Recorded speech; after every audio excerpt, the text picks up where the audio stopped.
Wih, memang komando, komando. Ngeri.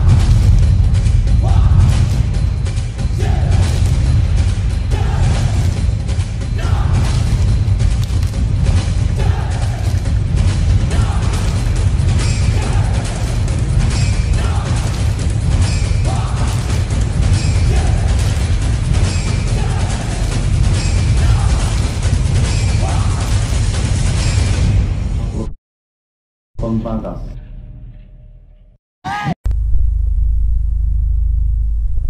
Petrus, sang peluru hantu.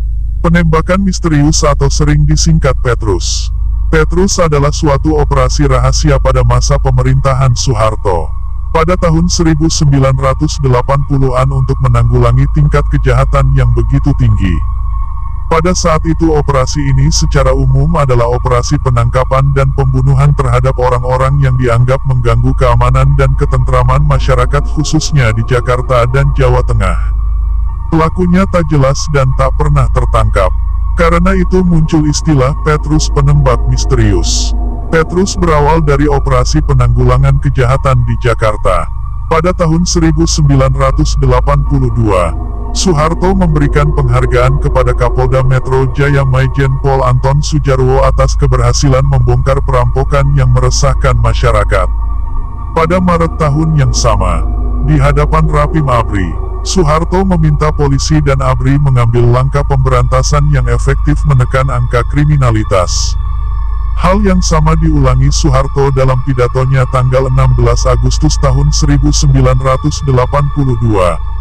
Permintaannya ini disambut oleh Pangop Kamtib Laksamana Sudomo dalam rapat koordinasi dengan Pangdam Jaya, Kapolri, Kapolda Metro Jaya dan Wagub DKI Jakarta di Markas Kodam Metro Jaya tanggal 19 Januari tahun 1983. Dalam rapat itu diputuskan untuk melakukan operasi celurit di Jakarta. Langkah ini kemudian diikuti oleh kepolisian dan ABRI di masing-masing kota dan provinsi lainnya.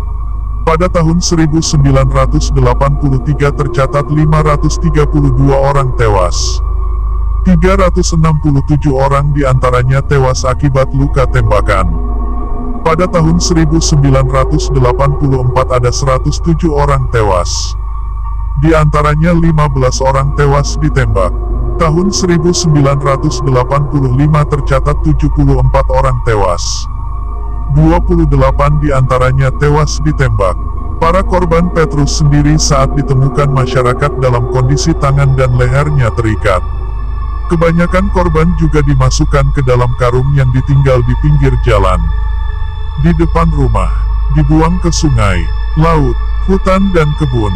Pola pengambilan para korban kebanyakan diculik oleh orang tak dikenal dan dijemput aparat keamanan.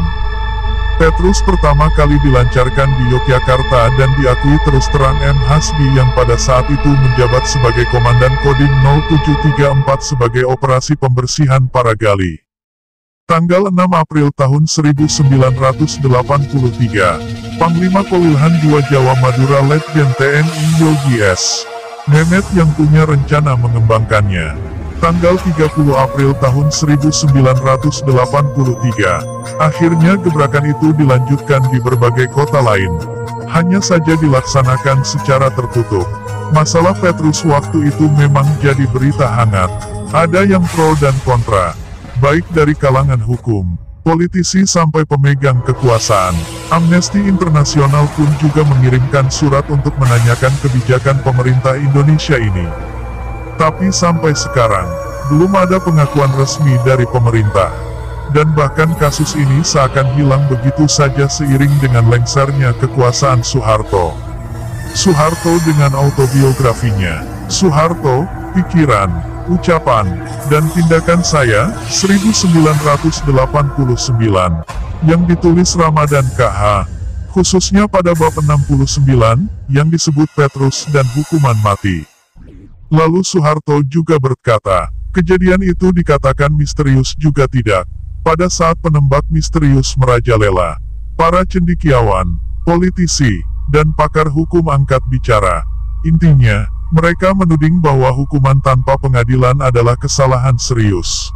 Meski begitu, menurut Soeharto, dia tidak mengerti masalah yang sebenarnya. Mungkin tidak terlalu keliru untuk menafsir bahwa yang dimaksud Soeharto sebagai orang yang mengerti masalah sebenarnya adalah dirinya sendiri. Dalam satu paragraf yang terdiri atas 19 baris, Soeharto menguraikan argumen bahwa kekerasan harus dihadapi dengan kekerasan. Istilah Soeharto, treatment, ikuti caranya berbahasa dan caranya mengambil kesimpulan, tindakan tegas bagaimana. Ya, harus dengan kekerasan.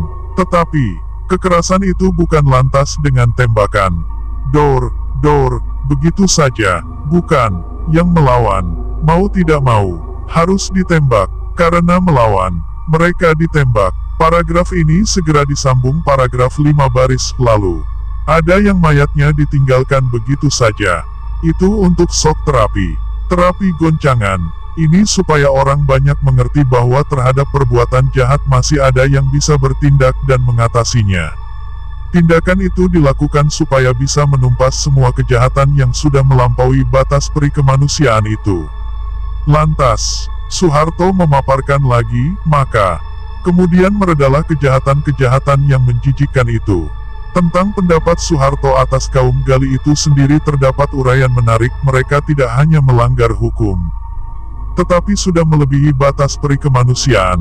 Yang belakangan ini diperinci lagi, orang tua sudah dirampas pelbagai miliknya, kemudian masih dibunuh. Atau juga, ada perempuan yang diambil kekayaannya dan istri orang lain itu masih juga diperkosa orang jahat itu di depan suaminya lagi.